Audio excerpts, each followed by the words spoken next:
구독과 좋아요는 큰 힘이 됩니다.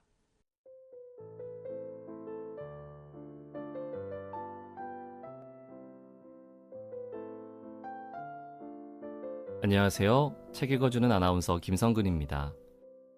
벌써 9월의 첫 번째 날이 됐습니다. 계절은 조금씩 가을로 나아가고 있고요. 하늘은 점점 더 파래지는 것 같죠. 책 읽기 좋은 계절이 다가오고 있습니다. 9월에도 저와 함께 꽉 채우는 시간 보내주시길 부탁드릴게요. 오늘도 찾아주셔서 진심으로 감사드립니다. 편안한 밤 보내세요. 잘 자요.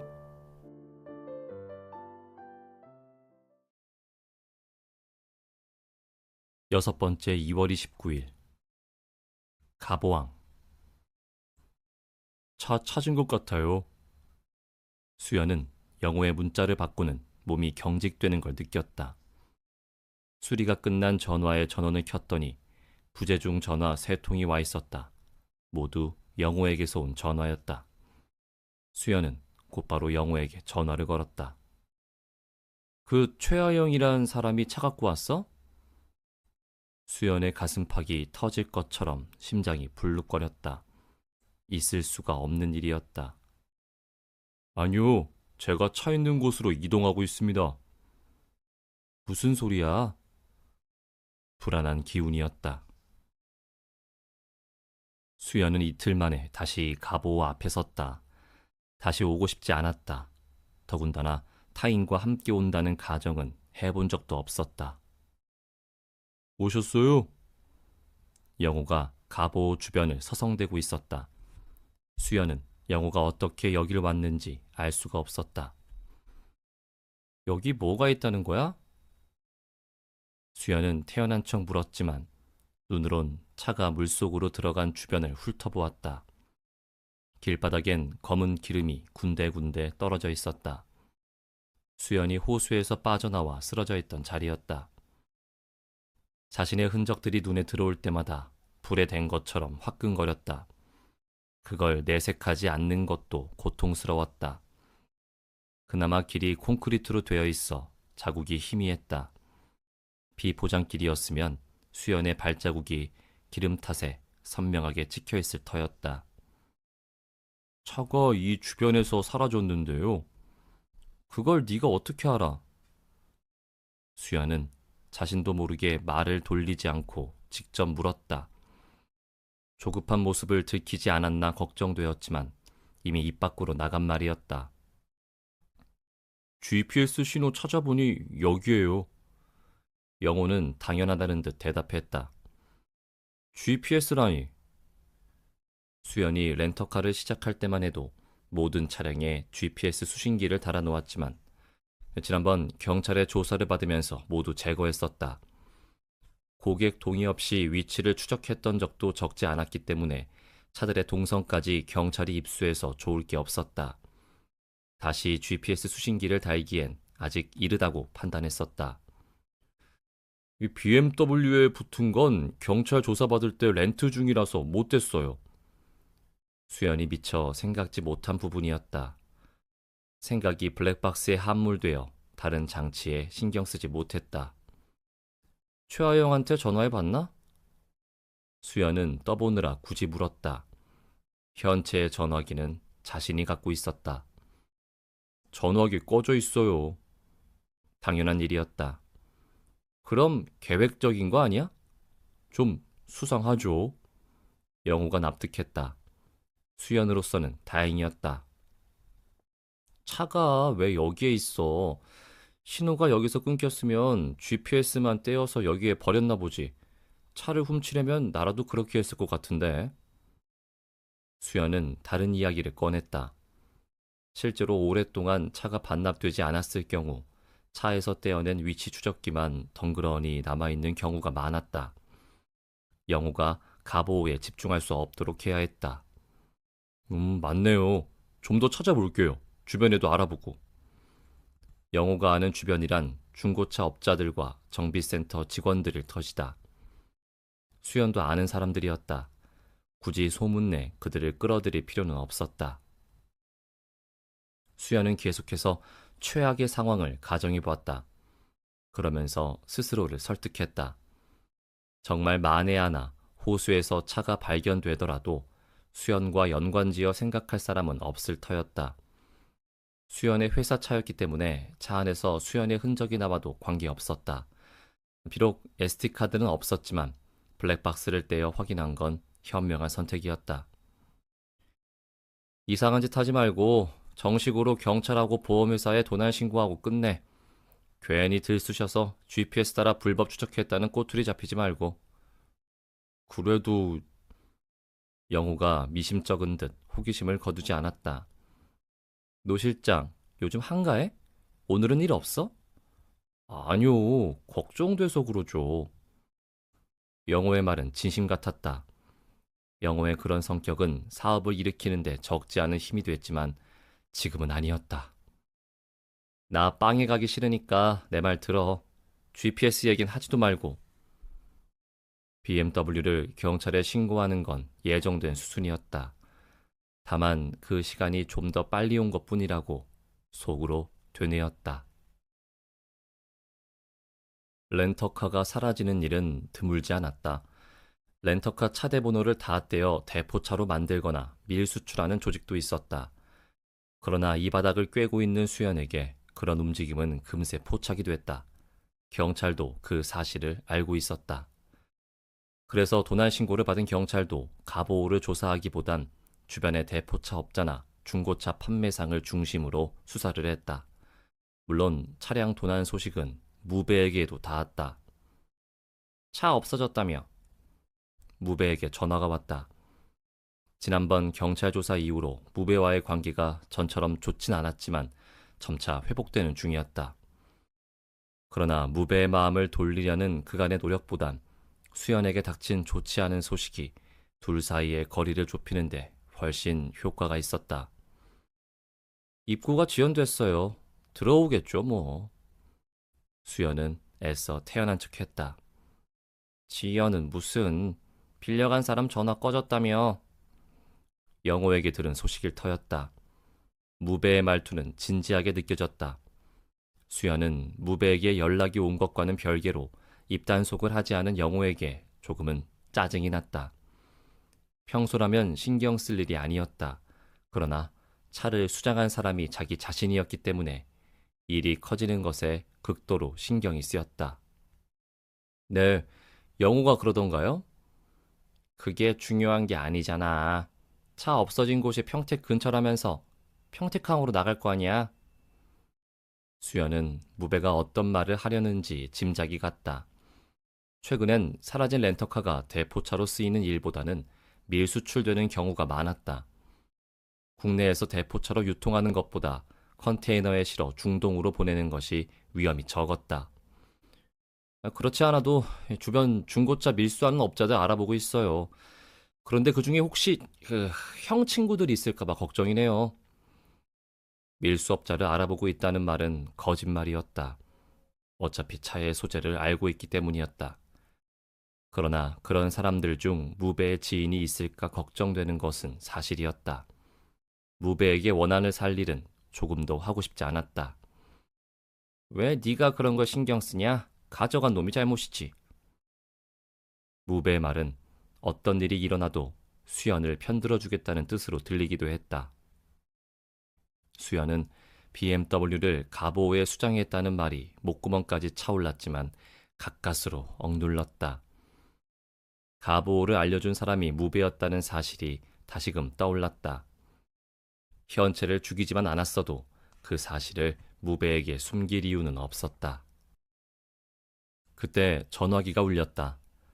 전화기를 귀에서 떼어 액정을 보니 받을 수밖에 없는 번호였다. 형, 조금 있다가 전화 다시 할게요. 녹색 수화기 그림을 터치했다. 여기 수원 서부경찰서인데요. 한번 오셔야 될 것 같습니다. 수연이 조서를 쓰는 것은 지난번 렌터카 수리건으로 처벌받은 이후로 두 번째였다. 그러나 이번엔 피해자 입장이었다. 반납 기한이 지났는데 아직 입고가 안 됐다는 거죠? 경찰이 물었다. 공교롭게도 지난번 자신을 몰아붙이던 그 경사였다. 네, 도난당한 건 맞아요? 그냥 입고 지연이잖아요. 수연은 경찰이 색안경을 끼고 보는 것이 느껴져 불쾌했다. 하지만 굳이 불쾌감을 드러낼 필요는 없었다. 고객이 연락이 안 돼요. 보통은 이렇지 않거든요. 예, 알겠습니다. 여태 렌터카 수백 대를 운영하면서도 도난 신고하신 건 처음이시네요. 그동안 고객이 렌트한 차들은 전부 회수가 됐던가요? 그가 고개를 갸웃거리며 물었다. 의심스러운 표정이었다. 지난번 사건으로 그와 수연 사이엔 손톱만큼의 신뢰도 남아있지 않았다. 이런 반응은 당연했다. 네, 회수되지 않은 차는 없었습니다. 수연은 무표정하게 대답했다. 물론 모든 차량이 제 시간에 입고될 수는 없었다. 사고 차량이나 늦게 입고되는 차량은 보험과 과금으로 해결했다. 도난 차량도 있었다. 하지만 대부분 사흘 안에 모두 찾았고 전부 회수됐다는 대답은 사실이었다. 다른 일은 몰라도 입고가 지연된 차를 찾는 일은 직접 하는 게 빨랐다. 관련 업자들 사이에서도 수원에서 수연의 차를 훔치는 건 은행을 터는 것보다 어렵다고 소문이 나 있었다. 그간 사라진 차들은 GPS를 확인하거나 고객 정보를 토대로 주변인에게 연락하거나 밀수업자들에게 수소문하면 나오지 않은 적이 없었다.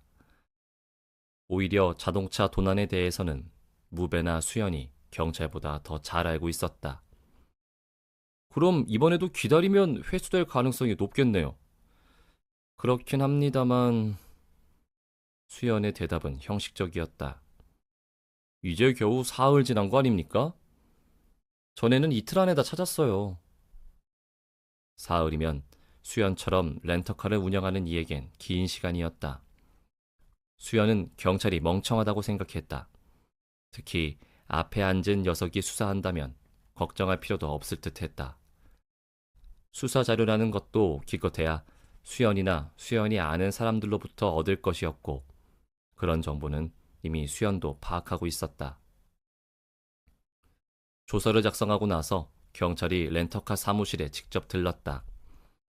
그들은 BMW가 주차장에 없는 것을 확인한 후에 수사를 시작하겠다고 말했다. 도난 신고 접수 절차의 마무리였다. 수연에겐 경찰의 그런 행동들이 수박 겉핥기처럼 형식적으로 보였다. 수연이 보기에 그들의 수사는 느리고 비효율적이었다. 렌터카 찾는 일을 흉내만 내는 사람은 자신뿐이 아니라는 생각이 들었다. 경찰들이 떠나간 렌터카 사무실엔 수연 혼자 남아 있었다. 수연은 책상 앞에 앉아 담배 하나를 꺼내 물었다. 수연의 입장에선 경찰이 아무것도 하지 않아야 해결이 되는 것들이 있었다. 청주에서 현금을 강탈하고 사람을 죽게 만든 일이 그랬다. 현채를 차와 함께 물속에 수장한 일도 그렇고 세상 밖으로 나오지 못하고 잊힐 터였다. 사장님, 사무실 금연이에요. 밖에서 일을 마치고 들어온 영호가 수연을 보며 말했다. 영호는 말은 그렇게 하면서도 종이컵에 물을 약간 담아 수연의 앞에 놓았다. 경찰들 왔다 갔어. 수연은 영호가 묻지도 않은 말을 핑계처럼 뱉었다. 시달렸으니 봐달라는 의미였다. 고생하셨네요.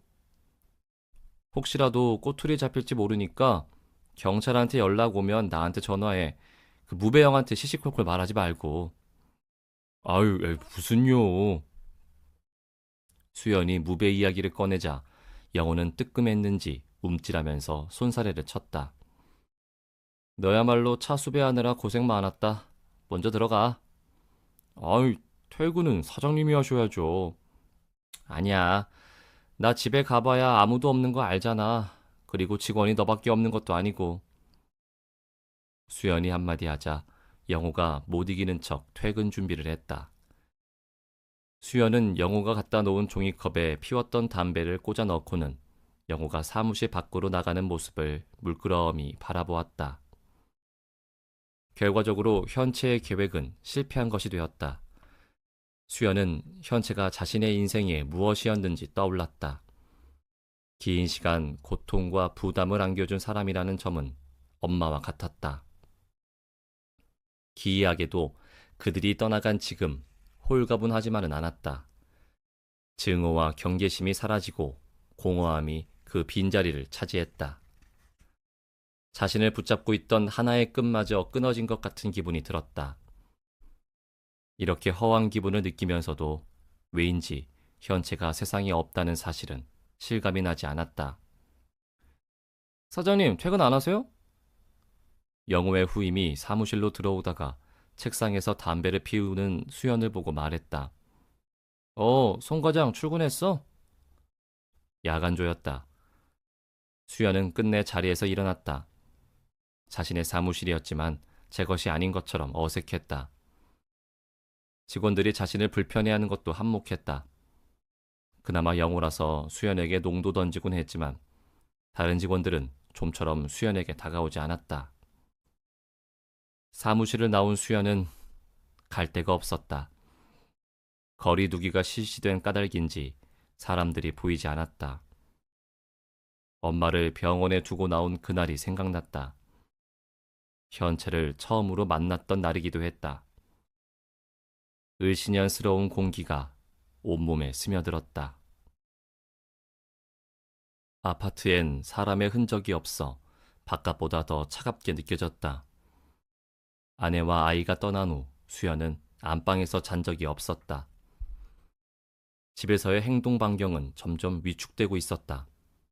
안방을 열면 아픈 엄마가 누워있을 것만 같았다. 수연은 적막감이 싫어서 TV를 켰다. TV 속에선 양복을 말끔하게 차려입은 호리호리한 체격의 영화배우가 진지한 표정으로 토크쇼를 진행하고 있었다. 주제는 벌써 16년 전 사건이 된 자신과 현채가 저지른 은행 강도 사건이었다. 초점이 없던 수연의 눈이 TV로 모였다. 수연은 범인 중 하나가 자신이었지만 별 감흥이 없었다. 현채와 자신이 저지른 사건은 잊힐만 하면 한 번씩 TV에서 다뤘다. 용의자들이 검거됐다가 강압 수사에 증거 불충분 등으로 풀리길 반복했다. 이 과정에서 경찰의 무리한 수사와 범행 특정 시도가 드러나기도 했다. 물론 경찰이 진범인 자신을 찾고 있다는 느낌은 한 번도 든 적이 없었다. 이런 방송들은 수연이 경찰을 우습게 보는 이유가 되기도 했다. 그나마 자신과 현채가 저지른 강도 사건으로 멀쩡한 사람이 억울하게 옥살이를 한 사람이 없다는 사실이 다행이라면 다행이었다. 16년이 지난 현재 그 프로그램도 사건의 재구성이라기보다는 미제 사건을 소개하는 느낌으로 이야기를 다뤘다. 동시에 사회를 본 영화배우는 아직도 제보할 여지가 많이 남아있다고도 말했다. 그러나 주법인 현채가 세상에 없는 지금 그의 말은 무의미했다. 그런 와중에 새롭게 밝혀진 사실 하나가 있었다. 총을 맞은 사망자 가족에게 매년 익명으로 성금이 전달되었다는 점이었다. 현채일까? 문득 그녀가 자책했던 모습이 떠올랐다. 현채는 세상을 어떻게 바라본 사람이었을까? 집착적이고 비정상적인 행보를 보였지만 최소한 죄의식은 가진 사람이었다. 죽기를 포기하면 사람을 죽이는 것도 어렵진 않아. 현채가 수연을 바라보며 말했었다. 어쩌면 죽을 수 있는 힘으로 살아왔을지도 모를 일이었다. 수연이 살아온 시간 대부분은 죽어도 상관없는 날의 연속이었다. 그러나 현채를 만난 그날은 죽고 싶지 않았다. 기이하게도 수연은 현채를 만나는 순간 살아있는 기분으로 들끓었다. 현채를 물속으로 집어넣은 그 순간이었다. 적개심은 순식간에 살이가 되었다. 자신이 사람을 숨지게 했다는 사실이 실감나지 않았다. 현채를 포함해 많은 것을 잊어야 했다. 곧 밀렸던 졸음이 돌무더기처럼 쏟아졌다. 리모컨 스위치를 눌러 다른 채널로 돌려야겠다는 생각이 들었지만 실행하지 못했다. 수연은 정신을 잃듯 잠에 빠졌다. 나는 당신과 같이 살 수가 없어. 아내의 눈은 슬퍼 보였다. 왜? 그 사람을 사랑해서? 수연이 아내에게 물었다. 수연은 자신이 헤어진 게 현채 때문이라고 믿었다. 몇 년 전까지는. 그러나 그렇게 믿고 싶었기 때문인지도 몰랐다. 수연은 아내와 결혼하고 나서야 비로소 아이와 아내가 자신을 반갑게 맞아주는 가정을 가질 수 있었다. 그동안은 이런 가정에 속해 본 적이 없었다. 가정은 화목했고 렌터카 사업은 잘 되었다. 누군가 인생의 황금기가 언제였냐고 물으면 그 시기라고 대답할 것이다. 아니, 당신은 내 사랑을 받을 자격이 없는 사람이라서. 아내가 말했다. 수연은 사랑을 받는데 자격이 필요하다는 생각은 해본 적이 없었다. 그러나 자신의 아내는 사랑을 받을 자격이 충분한 여자였다. 아내는 온화하면서도 단단한 사람이었다. 그런 아내에게 자신이 해준 것이 무엇이었는지 떠올려 봤지만 생각나는 것이 없었다. 아내가 떠나간 지금도 아내가 뭘 원했는지조차 알 수 없었다. 그 자격이라는 것이 뭔데? 당신이 원하는 게 뭐였는데? 수연은 다그치듯 물었다. 아내의 눈은 미동조차 없었다. 사람을 사람으로 대해주는 것. 나는 늘 당신을 위해 살았어. 수연이 변명했다. 아니, 그렇다면 당신이 나를 사람으로 대했는지 늘 의심하게 놔뒀을 리가 없지. 결국 이 의심의 이유를 알게 됐어. 아내는 씁쓸한 미소를 머금으며 말했다. 그게 뭔데? 질문하는 수연의 입술이 떨렸다. 당신은 사람이 아니기 때문이야. 당신은 기계와 다름없어. 아무것도 느껴지지 않아. 사람이 아니라니? 수연이 되물었다. 당신은 가책도 없어? 사람을 죽여놓고도 이렇게 태어나잖아. 수연의 눈이 떠졌다. 머리가 쪼개질 듯한 두통이 느껴졌다. 눈앞에선 TV가 어지럽게 빛을 발하며 떠들어댔다. 수연의 손에는 리모컨이 들려 있었다. 꿈이었다. 꿈속에서 아내를 만났다. 너무도 생생했다. 가보오에 다녀온 이후로는 잠이 들면 악몽이 따라왔다. 수연은 냉장고에서 물을 꺼내 들이켰다. 한 손엔 여전히 리모컨을 쥐고 있었다. 그러면서도 TV를 끄지 않았다. TV가 꺼지는 것이 두려웠다. 평정심과 따뜻함을 잃지 않은 사람들만이 수연의 곁에 있었다. 그중 하나가 아내였다. 아내는 꿈속에서도 평정심을 잃지 않은 듯 보였다. 그러나 더는 따뜻하지 않았다. 아내는 그렇게 떠나갔다. 다른 하나는 무배였다. 다시는 같은 경험을 하고 싶지 않았다. 수연은 핸드폰을 들었다. 형, 술 한잔 할 수 있어요? 전화를 끊은 수연은 나갈 채비를 했다. 집에 와서 옷을 벗지 않은 채로 잠들었기 때문에 바지와 셔츠가 구겨져 있었다. 거울에 비친 자신의 얼굴은 바스러질 듯 건조했다. 탁자 위에 놓인 핸드폰이 울렸다. 저장되지 않은 번호였다. 별일이 아닌 용무로 전화를 하기엔 너무 늦은 시간이었다. 녹색 버튼을 터치했다. 김수현 선생님이시죠? 이 수원 서부경찰서 김준환 경사입니다. 익숙한 목소리였다. 김진환. 차량 도난 신고로 조서를 썼던 경찰이었다. 그 이전에 수연의 렌터카 사무실을 압수수색했던 자이기도 했다. 전화번호가 낯선 것은 수연이 알고 있던 번호가 아니었기 때문이다. 그는 다른 경찰의 핸드폰으로 전화를 한 듯 했다. 배터리가 다한 걸까? 자정이 다 되었음에도 그의 목소리에선 힘이 느껴졌다. 불길한 예감이 수연에게 깊숙이 파고들었다. 네, 이 시간에 무슨 일이시죠? 신고하셨던 BMW 54허에 8425 맞죠? 네, 차를 찾았습니다. 경사의 말을 듣고 있는 수연의 얼굴은 석고처럼 굳어 있었다. 어떻게요? 수연은 마른 침을 삼키며 간신히 물었다. 차가 호수에 빠졌는데 건져 올렸습니다. 가보호라고 인적도 드문 곳이에요. 참나, 이거 찾는다고 제 전화기도 물에 빠지는 바람에. 차량 사진 찍어서 보내드릴게요. 가보호라는 말에 머리가 쭈뼛거렸다. 경찰이 어떻게 조사 하루 만에 차를 찾아낼 수 있었을까? 영호가 GPS 기록을 경찰과 공유한 걸까? 그렇다 해도 확신이 없다면 이렇게 빨리 찾는 건 어려운 일이었다. 어쨌든 그 차를 건져 올렸다면 트렁크 속 현체의 시신도 발견했을 터였다. 수연의 눈썹이 미세하게 떨렸다. 상황이 수연의 예상과는 전혀 다르게 흘러가고 있었다. 누가 신고했나요? 수연이 힘겹게 입을 떼며 물었다. 빌려가신 분이 신고했어요. 최하영 씨라고.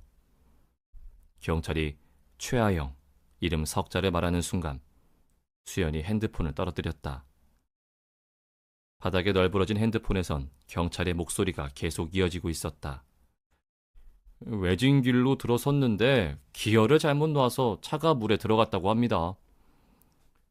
수연은 한 손으론 바닥을 짚고 다른 한 손으론 핸드폰을 다시 집어들었다. 경찰은 최하영이 그동안 전화할 수 없는 상태였다고 했다. 경찰은 모르는 외국어를 하는 것 같았다. 그의 말이 머리에 입력이 되지 않았다. 어떤 장면도 머릿속에서 재생되지 않았다. 시간이 정지된 듯 생각도 멈춰진 것 같았다. 지금 무슨 일이 일어나고 있는 걸까? 곧이어 수류탄처럼 터진 생각의 파편이 무작위로 머릿속에 쏟아져 들어왔다. 정말 최하영, 아니 현채가 경찰에 신고한 것이 맞을까? 현채가 살아있을까? 트렁크에 갇힌 사람이 물속에서 살아나올 수 있을까? 트렁크에 현채의 시체가 있었다면 경찰이 자신에게 말하지 않을 리가 없었다. 설령 살았다 해도 현채가 경찰에게 그 일을 차량 분실로 신고한 이유는 무엇일까? 선생님, 듣고 계십니까? 스피커 너머의 경사가 수연이 듣고 있는지 확인하려 수연을 불렀다. 수연이 반응 없이 침묵했기 때문이었다. 어쩌면 그는 지난번 서에서 수연과 얼굴을 붉힌 일을 상기하며 수연의 태도에 기분 나빠하고 있는지도 몰랐다. 네. 날이 밝으면 확인해 보시기 바랍니다. 그럼 쉬세요. 잠깐만요. 경사는 필요하다고 생각하는 말만을 전하고는 끊으려 했다. 수연이 경사를 붙잡았다. 네? 그의 주위에서 분주하게 움직이는 사람들의 소리가 그의 대답 틈으로 섞여 들어왔다. 최하영 씨 연락처 좀 알려주세요. 그 사람이 신고했다면서요. 현채의 핸드폰은 수연이 갖고 있었다. 어떻게 신고를 한 걸까? 공중전화로 신고받았습니다. 핸드폰을 차에 두고 내려서 없다고 했습니다. 아직 살려놓지 않은 모양이더라고요. 날 밝으면 서로 나온다고 했는데 같이 만나보셔도 될 것 같습니다. 최혜영 씨가 보험회사에도 신고했다고 합니다. 거기까지예요. 동전이 다 했는지 전화가 끊어졌습니다. 그래서 저희도 혹시나 장난 전화인가 싶었는데 현장 와보니 아니네요. 어쨌든 렌터카 보험에 가입돼 있을 테니 보험사랑 협의해 보시면 될 것 같습니다. 지금 그게 문제가 아니라서. 또 무슨 일이 있나요? 예감이 좋지 않았다. 호수에서 이 BMW 말고 다른 차도 나왔거든요. 순간 수연에게 몇 년 전 무배 차를 몰고 가보에 갔던 기억이 떠올랐다. 무배와 자신이 수장한 차일 것이었다. 하마터면 소나타가 맞느냐는 말이 나올 뻔했다. 그 차 주인도 찾았나요? 수연이 경사에게 물었다. 아직요. 그 차 트렁크에서 시신이 나왔어요. 경사의 말이 수연의 머리를 울렸다. 터지는 일의 속도를 수연의 생각이 따라잡을 수 없었다. 시신이요? 수연은 반사적으로 되물었다. 신분증도 나오긴 했는데 이게 부패가 워낙 심해서요. 감식을 하면 정확히 나오겠죠. 뭐 혹시 아시는 거라도... 아니요. 더 이상 관심 갖는 모습을 보이는 것은 좋지 않았다. 아니, 위험했다. 아무튼 그건 저희가 알아서 하겠습니다. 필요하면 연락드릴게요. 경찰은 이어 시체가 들어있는 자동차는 수연이 찾는 BMW를 인양하다가 발견된 것이었다며 오래전에 침수된 것으로 보인다고 말하고는 전화를 끊었다. 통화가 끝난 후에야 수연은 자신이 양 무릎을 바닥에 대고 전화를 받고 있다는 사실을 깨달았다. 수연은 일어서서 크게 숨을 들이마셨다. 경찰의 말이 사실이라면 경찰은 BMW보다 몇 년 전에 가보에 빠진 자동차의 수사에 집중하고 있을 터였다. 경찰 입장에선 BMW 실종은 이미 종료된 건이었다. 문제는 몇 년 전에 빠진 차에서 나온 시신이었다. 그 차를 물에 빠뜨린 자들은 자신과 무배였다. 무배는 알고 있었을까? 전화기가 다시 울렸다. 영호였다. 형님, 그 늦은 밤이라 전화 안 드리려고 했는데 차 찾았대요. 알아. 나한테도 경찰한테 방금 전화 왔어. 영호가 렌터카 실무를 총괄하고 있으니 경찰의 연락을 받는 것은 당연한 일이었다. 네네. 가보에 빠졌더라고요. 이게 보험사든 최하영이든 차값 받으면 되는데 다른 차가 발견됐나 봐요. 그것 때문에 인터넷에 아주 난리예요. 인터넷? 아, 모르셨구나. 벌써 뉴스에 떴어요. 수연은 전화기를 귀에서 떼어 뉴스 앱을 띄웠다. 물에 빠진 BMW는 사람들의 관심 밖이었다. 이목은 오래전에 빠진 것으로 추정되는 소나타와 소나타에서 나온 시신에 쏠려 있었다. 뉴스엔 안 나왔지만 저한테 아는 사람이냐고 물어보더라고요. 마침 아는 사람이 있어서 대답했죠. 아는 사람?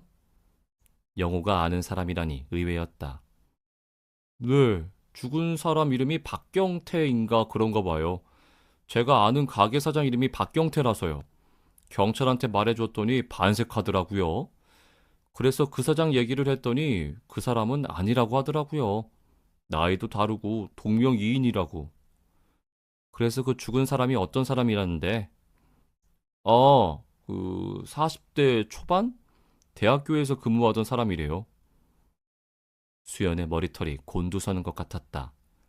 박경태. 수연은 다시 한번 놀랄 수밖에 없었다. 수연에게 떠오르는 사람이 있었다. 현채를 찾기 위해 찾아갔던 대학교에서 근무하던 사람이었다. 공대 교직원. 영상의 주소를 퍼뜨렸었던 과 대표였다. 현채가 살아있다. 어떻게 된 일일까? 현채가 원하는 것은 무엇일까? 왜 현채는 경찰의 사실대로 내가 자신을 죽이려 했다고 말하지 않았을까? 수연의 머릿속엔 온통 현채의 생각으로 가득 차 있었다. 영호가 아닌 이상 무배도 경찰이 가보에서 시신이 들어있는 소나타를 건져 올린 사실을 모를 리가 없었다. 어떻게 소나타의 트렁크에 시신이 들어있는 것일까? 무배는 소나타의 트렁크에 사람이 들어있던 걸 알았을까? 자신이 만나자고 전화를 했을 때 무배는 왜 그 이야기를 하지 않았을까? 알 수 없는 질문들이 수연을 두려움으로 빠져들게 했다. 다시 무배에게 전화해 못 간다고 말할 수는 없었다. 무배가 자신을 우습게 생각한다고 여길 터였다. 수연은 벽에 붙어 있는 금고를 열어 그 속에 든 쇠뭉치를 주머니에 넣었다. 현채 리볼버였다. 수연은 무배가 있는 곳으로 차를 몰았다. 무배는 자신이 운영하는 가게에 없었다. 코로나 탓에 손님이 줄면서 가게 문도 일찍 닫았다. 무배의 가게뿐 아니라 밤 10시가 넘은 시간에 문을 연 술집은 없었다. 수연은 무배와의 마지막 통화 내용을 곱씹었다. 올 때 삼겹살하고 소주 좀 사와. 자다가 깬 말투는 아니었다. 무배는 수연의 갑작스러운 전화에도 기다리고 있었다는 듯 목소리가 차분했다. 핸들을 쥔 수연의 손에 힘이 들어갔다. 대시보드에 박힌 시계의 시침이 숫자 1로 향하고 있었다. 무배가 오라고 한 곳은 경기도 화성의 한 폐차장이었다. 수연에게도 익숙한 장소였다. 그곳은 폐차장이기도 하지만 수연과 무배에게 차량과 부품을 공급하는 곳이기도 했다. 대포차를 세탁하거나 폐차할 차량에서 뺀 부품을 렌터카에 사용해 수리비를 부풀리는 데에도 이용되었다. 그러나 경찰 조사를 받은 이후로는 폐차장을 이용해 문제가 될 일은 하지 않았다. 화성시의 동쪽은 신도시를 중심으로 하루가 다르게 변하고 있었지만 서해안 인접 지역은 대부분이 논밭과 황무지였다. 가보항도 그중 하나였다. 수원에서 화성의 서쪽에 있는 폐차장으로 가는 길은 고르진 않았지만 막히지 않았다. 마음만 먹으면 최고 속력으로 차를 몰아붙일 수도 있을 정도로 한적했다. 수연의 차는 무배가 있는 폐차장으로 빨려 들어가고 있었다. 폐차장은 말이 폐차장이지 넓은 공터나 다름없었다. 산을 깎아 다져 놓았을 뿐 포장도 돼 있지 않아 바닥은 붉은색을 띠었다. 그러나 새벽 1시 즈음의 폐차장 공터는 어둠으로 가득 차 어떤 색도 구별할 수 없었다. 정문 옆에 우두커니 서 있는 가로등이 유일하게 빛을 발하는데 새벽 안개의 산란에서 몽롱한 느낌을 주기도 했다. 그 아래 무배가 앉아 있었다. 사방이 어두웠기 때문에 무배의 모습이 유달리 눈에 띄었다. 무배는 반으로 자른 드럼통 안에 장작을 넣었다. 드럼통 위엔 무쇠 불판이 얹혀 있었다. 앉아. 수연을 본 무배가 유달리 기다란 집게로 숯을 뒤집으며 수연에게 말했다. 수연은 뒤집어 놓은 맥주 박스 위에 앉았다. 무배가 가져다 놓은 것이었다. 둘은 불이 타는 장작을 가운데 두고 마주 앉았다. 수연이 철판 위에 갖고 온 삼겹살과 마늘을 올렸다. 과하게 달궈진 무쇠에 돼지의 살이 눌어붙으며 찌지직거렸다. 한잔하세요. 수연은 종이컵 2개의 소주를 따른 후 하나를 무배에게 건넸다. BMW, 네가 집어넣었어? 무배가 시선을 고기에 고정한 채 물었다. 수연의 표정이 경직되었다. 네? 거기에 아는 사람이 너하고 나밖에 없잖아. 무배의 말을 들은 수연은 갑자기 갈증이 느껴졌다. 수연은 물 대신 소주를 삼켰다. 차디찬 소주가 식도를 훑어내려갔다.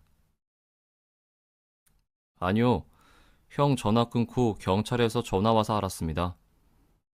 수연은 부인했다. 수연이 선택한 것은 거짓말이었다. 뼛속 깊은 자기 혐오가 스며들어 고통스러웠다. 그렇군.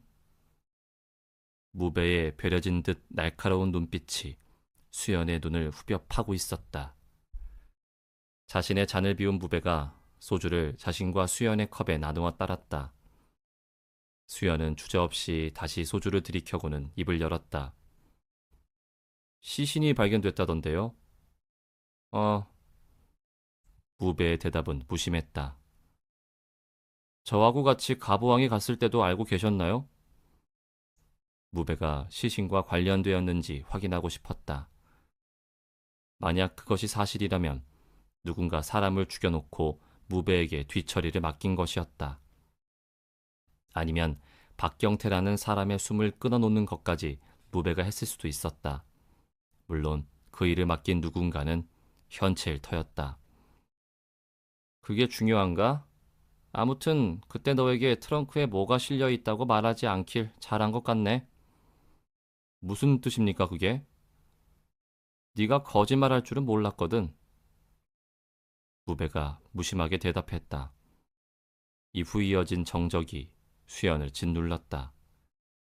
무배는 숯을 뒤집던 집게로 고기를 집어 입에 넣었다. 우적거리는 소리가 폐차장을 채웠다.